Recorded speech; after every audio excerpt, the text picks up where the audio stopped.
We're now going to cover the Java predicate functional interface.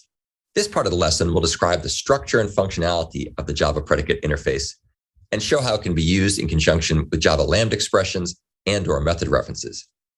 As always, we'll showcase this in the context of an example that you can find in my GitHub repository in open source form.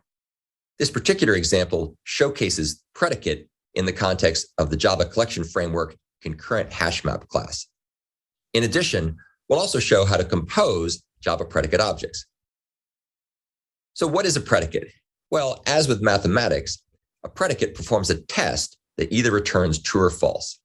As you can see in Java, a predicate is an interface that's parameterized by generic type T. It also defines one abstract method called test that takes a parameter of type T and returns Boolean, in other words, either true or false. The signature of the abstract method of any functional interface, here being, of course, the predicate functional interface, but this applies to the other ones we'll cover as well, is called the function descriptor. And this describes the signature of the Lambda expression and/or the method reference that's passed as a parameter to another Java method that will be defined to take a predicate. Let's take a look at an example now that you can find in my EX10 folder in my GitHub repository. We'll start out with this example by having a factor method called makeMap. And the context for this particular example is an old vaudeville comedy act called The Three Stooges, which was very popular many, many years ago. And the thing that was funny about the Stooges was they acted like they were really dumb. Of course, they were actually pretty cunning because they made a lot of money acting like they were dumb. So they gave the impression that they didn't have a very high IQ. So just to make this example somewhat whimsical and amusing, we're going to define a Stooges map, which is going to map string, which is the Stooges' name, like Larry, Curly, or Moe, to their purported IQ. So as you can see here, we're going to implement this makeMap factor method using a concurrent hash map, and we're going to initialize it with 3 strings and their purported IQs. So we have Larry, who has an IQ of 100, Curly that has an IQ of 90, and Moe, who has an IQ of 110. Moe always was the smart stooge. We're then going to call the makeMap factor method and return an instance of what we call the Stooges map. So that's stored as a local variable. After we print out the initial contents of the map, we're then going to call a method that's defined on an entry set. As you can see here, this particular entry set is what's returned by calling entry set on the Stooges concurrent hash map. And we're going to call the removeIf method on the entry set. And this particular method is going to be passed a predicate lambda that will remove all entries of the map whose IQ is less than or equal to 100. So in that case, Larry and Curly will go away, but good old Moe will stick around. If you take a careful look at that particular lambda predicate, you can see how it's structured. Basically, this lambda predicate implements the abstract test method of the predicate class or interface we just looked at directly in line. So essentially, this is matching the so-called function descriptor that's described by that test method. As you can see, it's going to take a parameter and it's going to go ahead and return true or false.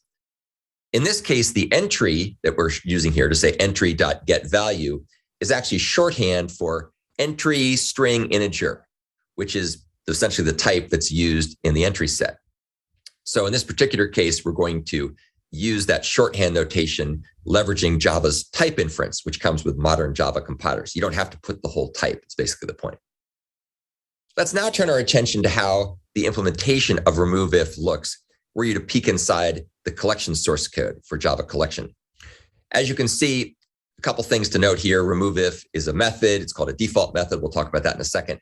And it takes a predicate as its parameter, and that's called filter. And we use filter.test in the implementation of removeIf, or more specifically, the Java class library and the Java collection framework use that particular filter parameter in that way.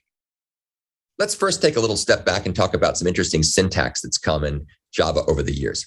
We'll first talk about the default keyword.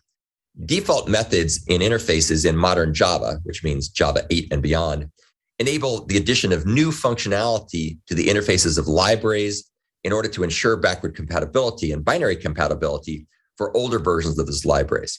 If you recall, in earlier versions of Java, say Java 7 and before, you actually couldn't have implementations of methods in interfaces, only their declarations or their signatures. But now you can actually add them by using the default keyword. Let's also briefly talk about the question mark super E syntax that we see here as defining the generic type that's passed into predicate. Super is what's called a lower bounded wildcard, which restricts the unknown type, the type that's being parameterized, to be either a specific type or a super type of that type. You can find out more about lower bounded wildcards by taking a look at the link at the bottom of the slide. Here's how the binding takes place. When we make the call to remove if, we pass in entry.getValue less than or equal to 100. That's what gets bound to the filter parameter of type predicate that you can see here in the remove if signature declaration. And then in the implementation of remove if, you can see how filter.test is called on each element as we iterate through all the elements in the set.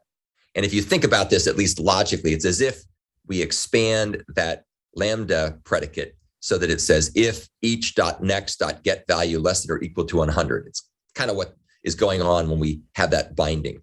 So it's basically going to check to see whether something has the value that's less than or equal to 100. And if so, as you can see in the code snippet here, it removes it from the map by using the iterator remove method, or rather removes it from the collection because it's a set actually.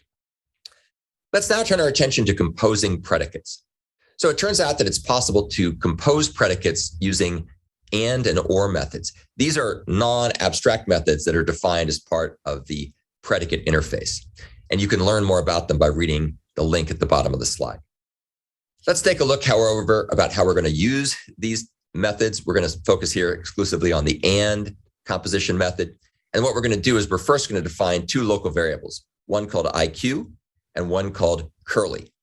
And we're going to define IQ to be the predicate lambda entry.getValue less than or equal to 100.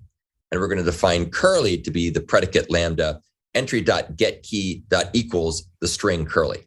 So after we stash away those two predicates as shown here, we're then going to go ahead and use the remove if method to remove any entry that might be in the map that has both an IQ of less than or equal to 100 and a name curly.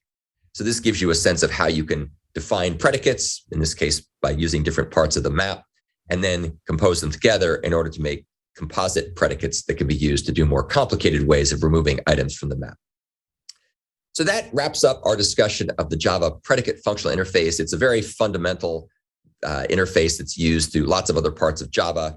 In particular, when we talk about filters in Java streams in other contexts, you'll see how predicates gets used there to good effect.